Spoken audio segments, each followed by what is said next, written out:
नमस्कार मंडळी, विभूती दर्शनमध्ये तुम्हा सर्वांचे स्वागत आहे। आज नवरात्रीची सप्तमी तिथी समाप्त झाली। आज सरस्वती आव्हान आहे आणि आज सरस्वतीला आव्हान करून उद्या सरस्वतीचं पूजन आहे। सरस्वतीच्या पूजनासोबतच अष्टमीला महालक्ष्मीचं पूजन आहे।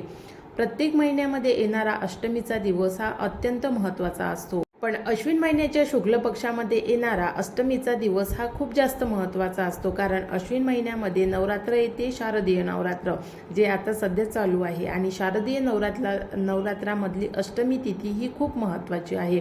या दिवशी भक्तांना त्यांच्या सिद्धी प्राप्त होतात। ज्यांनीही नवरात्रामध्ये देवीची उपासना केली असेल, मंत्रजप केला असेल, पूजाविधी केली असेल तर अष्टमीच्या दिवशी त्यांना त्या सर्व सिद्धी प्राप्त होतात। म्हणून अष्टमीचा दिवस हा खूप महत्त्वाचा आहे। अष्टमी तिथीवर महागौरीचं पूजन केले जाते।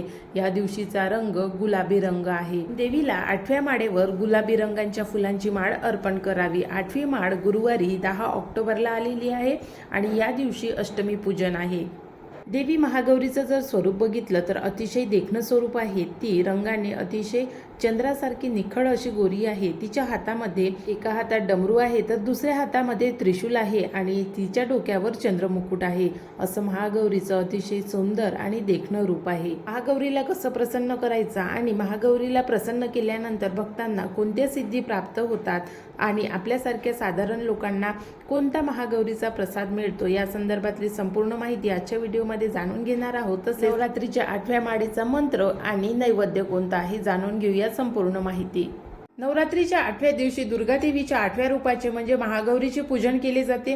महागौरीची पूजा केल्याने पापापासून मुक्ती मिळते आणि देवी सर्व चुका माफ करते। म्हणून नवरात्रीच्या 8व्या दिवशी तुम्ही अवश्य दुर्गा देवीची उपासना करा आणि या दिवशी आतापर्यंत जरी तुम्ही उपवास केले नसतील तर प्रत्येकाने अष्टमीचं आणि नवमीचं व्रत करावं। अष्टमीचं आणि नवमीचं व्रत हे खूप फलदायी व्रत आहे।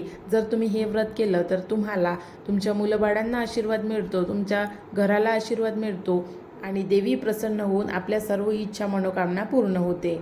तसेच या दिवशी आपल्या कुलदेवतेचा विसर न पडू देता आपल्या कुलदेवीचं पूजन सुद्धा करावं। ज्या ठिकाणी कुलदेवीचं मंदिर असेल अशा मंदिरामध्ये जाऊन कुलदेवीची ओटी आजच्या दिवशी म्हणजेच अष्टमीला आणि पंचमीला या 2 तिथ्यांवर भरली तर ते जास्त शुभ मानली जाते। म्हणून जर तुम्ही पंचमीला ओटी भरली नसेल तर आज अष्टमीला देवीची ओटी भरू शकता, तसेच नवमीला सुद्धा भरू शकता। पण अष्टमीच्या दिवशी महालक्ष्मी पूजन राहते आणि महालक्ष्मी पूजनाच्या दिवशी देवीला पुरणाचा नैवेद्य दाखवला जातो, पुरणाचे दिवे लावले जाते, कळाकण्या बांधल्या जातात आणि त्यामुळे महालक्ष्मी या दिवशी प्रसन्न राहते आणि भक्तांची इच्छा पूर्ण करते। तर त्यामुळे अष्टमीच्या दिवशी भरलेली ओटी ही फलदायी ठरते।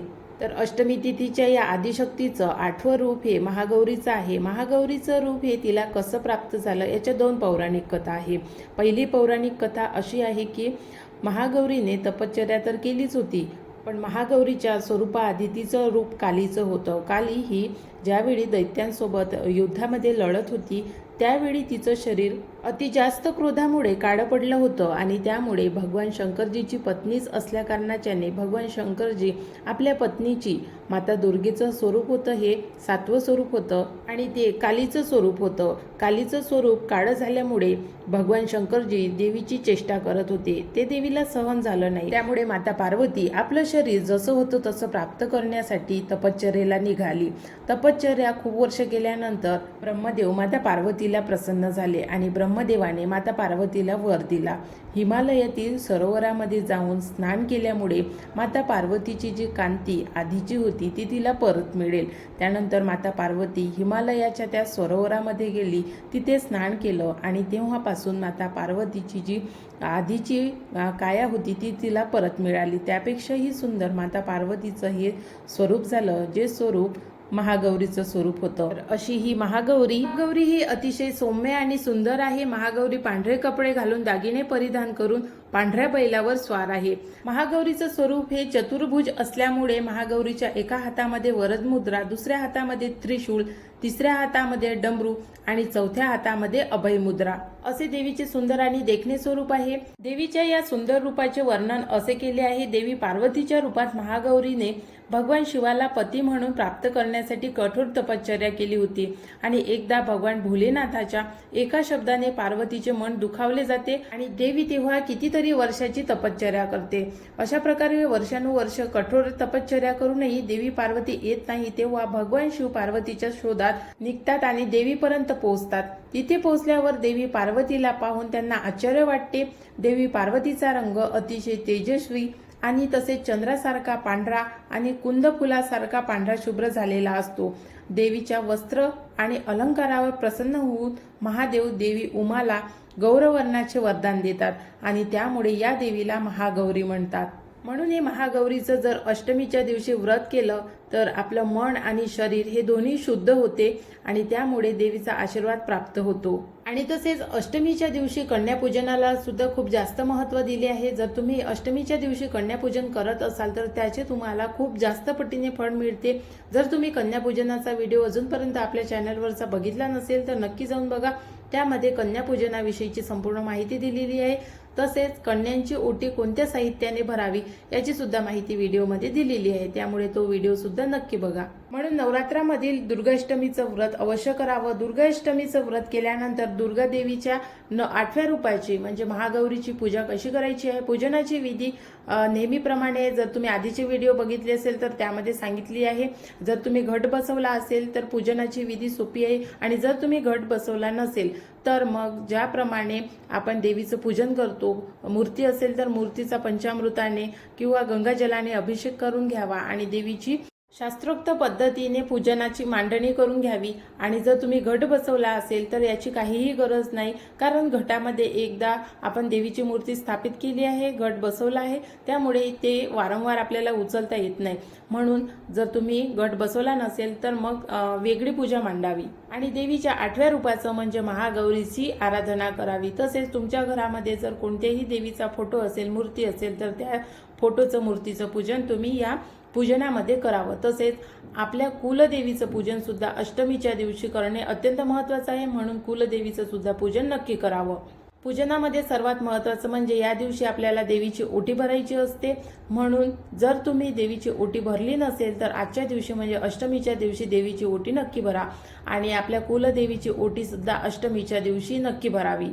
तसेच देवीची संपूर्ण पूजा मांडल्यानंतर देवीला ओटी अर्पण करायची असते, मग ती आपल्या घरच्या पूजेमधली असो की आपल्या कुलदेवीच्या पूजनामधली असो, या दिवशी देवीला ओटी अर्पण करायची असते। आणि आपण जर एखाद्या मंदिरात देवीला ओटी कबूल केली असेल तर पंचमीच्या दिवशी ओटी देणे अतिशय शुभ मानले जाते, म्हणून तुम्ही या दिवशी देवीची ओटी भरावी। आणि शास्त्रोक्त पद्धतीनुसार पूजा मांडल्यानंतर देवीची ओटी अतिशय महत्त्वाची असते। त्यासोबतच देवीच्या काही प्रिय वस्तू असतात त्या सुद्धा पूजनामध्ये ठेवणे आवश्यक असते। जसे पूजनामध्ये कवड्या ठेवणे आवश्यक असते, विळा जो आपण पान खातो त्याचा विळा, कारण देवीला विळा हा अतिशय प्रिय आहे, त्यामुळे त्या विळ्यामध्ये संपूर्ण विळा बनवून घ्यायचा आणि तो विळा देवीला नैवेद्य झाल्यानंतर दाखवायचा। तसेच तांबूल हे सुद्धा देवीला प्रिय आहे, त्यामुळे तांबूल सुद्धा देवीला दाखवायचं। आणि तसेच आणखी देवीची प्रिय वस्तू म्हणजे देवीला कवड्या ह्या अतिशय प्रिय आहे, त्यामुळे पूजनामध्ये कवड्या अवश्य ठेवाव्या आणि त्या कवड्या पूजन झाल्यानंतर आपल्या अलमारीमध्ये ठेवाव्या किंवा ज्या ठिकाणी आपण पैसे ठेवतो त्या ठिकाणी या कवड्या ठेवाव्या, जेणेकरून पैशामध्ये येणारे जे अडथळे आहेत ते दूर होतात आणि तुमचे जर पैसे अडकले असेल तर ते निघण्यासाठी सुद्धा मदत होते। तर अशा प्रकारे अष्टमीच्या दिवशी देवीचे पूजन करायचे आहे, आपल्या कुळदेवीचं पूजन करायचं आहे आणि नैवेद्य, आरती आणि कथा वाचन झाल्यानंतर एक मंत्र म्हणायचा आहे।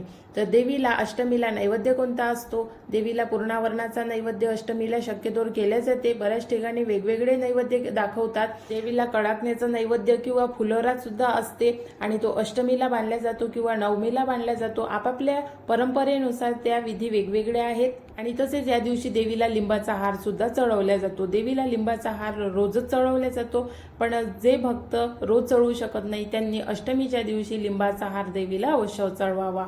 आणि सोबतच महागौरीला हे नारळ अतिशय प्रिय आहे, त्यामुळे अष्टमीला नारळ अर्पण केले जाते आणि नारळापासून बनलेले पदार्थ देवीला नैवेद्यामध्ये दाखवले जाते। मग तुम्ही नारळाची वडी, नारळाची खीर किंवा नारळाचा कोणताही पदार्थ बनवून देवीला त्याचा नैवेद्य दाखवू शकता। असं म्हणतात की अष्टमीच्या दिवशी देवीला पाहुणचार केला जातो, म्हणून या दिवशी बऱ्याच ठिकाणी पूर्णावरणाचाच देवीला पाहुणचार असतो। तसेच अष्टमीला आणि नवमीला पूर्णाच्या आरत्या आणि कडाकण्या बांधल्या जातात आणि पूर्णाच्या आरत्या केल्या जातात।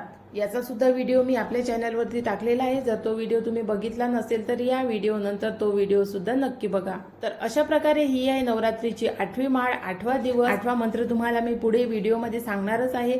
तर ही अशी संपूर्ण 8व्या दिवसाची माहिती आहे आणि अशा प्रकारे 8व्या दिवसाचं पूजन करायचं आहे, म्हणजे अष्टमीचं पूजन आहे. आणि पूजन झाल्यानंतर एक मंत्र बोलायचा आहे, जो मंत्र बोलल्यामुळे आरोग्य, दुखण्यातून मुक्ती, धनसंपदा, बुद्धी, शक्ती या सर्वांची प्राप्ती होते. म्हणून नवरात्रीच्या 8व्या दिवशी जो मंत्र आहे तो मंत्र अवश्य बोला. आणि प्रत्येक दिवसाचा वेगवेगळा मंत्र होता, ते सर्व मंत्र मी व्हिडिओमध्ये सांगितलेले आहे. आणि आजचा मंत्र असा आहे, श्वेते ऋषे समरूढा श्वेतांबरा धरा शुशी महागौरी शुभ दद्यान महादेव प्रमोददा. तर हा मंत्र 8व्या माळेचा आहे आणि 8व्या माळेला म्हणजे उद्या हा मंत्र जाप करायचा आहे. आणि तुम्ही उद्याची म्हणजे अष्टमीची पूजा अवश्य करावी, अष्टमीचं व्रत अवश्य करावं. तर आशा करते तुम्हाला आजचा व्हिडिओ आवडला असेल आणि तुम्ही आतापर्यंत व्हिडिओला इतकं प्रेम दिलं याबद्दल सुद्धा धन्यवाद. आणि ज्यांनी आपल्या विभूती दर्शन या चॅनलला सबस्क्राईब केले आहे त्यांचे सुद्धा खूप खूप धन्यवाद. त्यामुळे असंच प्रेम करत राहा आणि असेच व्हिडिओ बघत राहा. आणि जर तुम्हाला काही माहिती हवी असेल तर ते तुम्ही मला कमेंट्स करून विचारू शकता. तुमच्या सर्व प्रश्नांची मी उत्तरे देण्याचा प्रयत्न करेल. पण काही प्रश्न असे असतात की ज्यांचे उत्तर आपल्याकडे नसते. जसा हा मला एक कमेंट्स आली होती. हा प्रश्न आहे, आई साहेब आपल्यावर प्रसन्न आहे की नाराज आहे हे कसं ओळखायचं आणि तिच्यासोबत अप्रत्यक्षपणे संवाद कसा साधायचा. तर हा जो प्रश्न आहे याचं उत्तर कोणाकडेच नाही आहे. तो आपापल्या भक्तीचा, आपापल्या श्रद्धेचा एक पार्ट आहे, एक भाग आहे. आणि देव प्रत्येकाला वेगवेगळी प्रचिती देते. तुम्ही कोणालाही याचं उत्तर जरी विचारलं तरी ते सांगू शकणार नाही, कारण देवाची लीला अपरंपार आहे. त्यामुळे देव कुठे आहे, कसा आहे कोणालाच माहीत नाही. फक्त ती श्रद्धा आहे, तो विश्वास आहे. आणि आपला विश्वास इतका पक्का असला पाहिजे की आपण कितीही मोठ्या संकटात जरी असलो तरी त्या संकटातून देव आपल्याला तारेल, हा विश्वास देवावरती असला पाहिजे. आणि त्या संकटातून तुम्ही निश्चितच बाहेर याल. आणि जर हाच विश्वास तुमचा देवावरती असेल पण तो कमी असेल, तुम्हाला देवावरती पूर्णपणे विश्वास नसेल, तर तुम्ही त्या संकटातून बाहेर येणार नाही. देवासोबत संवाद साधण्याचा प्रत्यक्ष किंवा अप्रत्यक्षपणे असा कोणताच मार्ग नाही आहे. आणि जो मार्ग आहे तो मग खूप तपश्चर्या करा, खूप ध्यान करा, तो मार्ग आहे. त्या मार्गाने तुम्ही जर जात असाल तर कदाचित देवाचा तुम्हाला एखादा अनुभव येऊ शकतो. नाही तर देव कुठे आहे, कसा आहे कोणालाच माहित नाही. आणि देवासोबत प्रत्यक्ष संवाद कसा करावा हे फक्त मन आणि विश्वास यावर तो संवाद अवलंबून आहे. तुम्हाला सुद्धा याविषयी काय वाटते तर कमेंट्स करून नक्की सांगा. कारण आपण माणसं आहोत, लोक आहोत. आणि आजचं जे आपलं जीवन आहे, जग आहे, ते देवासोबत कनेक्ट होण्यासाठी नाही आहे. जर कनेक्ट व्हायचं असेल देवासोबत तर मग आपल्याला हे संपूर्ण जे काही आपल्या भौतिक सुख आहे, त्याला भौतिक सुख म्हटलं तरी चालेल, तर त्या भौतिक सुखापासून आपल्याला दूर जावं लागेल. आणि तेव्हा कुठे आपण देवासोबत थोड्याफार प्रमाणात संवाद करण्याचा जो मार्ग आपल्याला सापडेल, तर त्यामुळे देवासोबत आपण संवाद करू शकू. म्हणून आशा करते देव सर्वांना प्राप्त हो. व्हिडिओ कसा वाटला सांगा, लाईक करा, शेअर करा आणि सबस्क्राईब करा.